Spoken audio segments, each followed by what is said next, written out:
আমি যখন রেডি হচ্ছিলাম ভিডিও বানানোর জন্য, আমি ভাবলাম যে একটা মিনি ব্লগ করব তোমাদের জন্য।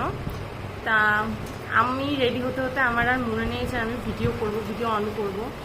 তারপর রেডিও হয়ে গেছি, ভিডিও কমপ্লিট হয়ে গেছে, ভূতও হয়ে গেছি। আর রোদের মধ্যে কেমন রোদ, চলো তোমাদের ছাদে গিয়ে দেখাই। এই রোদের মধ্যে আমি ভিডিও বানাবো, চলো चलो भाई देखो अब मैं क्या करता हूँ।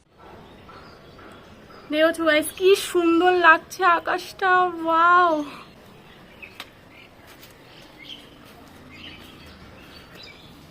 এই দেখো আকাশটা কিন্তু ওয়াও লাগছে, কিন্তু আমার মানে রিলসে এই আকাশটা আসেনি, যেহেতু আমার ফেসটা ফোকাস করছিল তো পেছন ফোকাস করতে পারিনি, তার জন্য।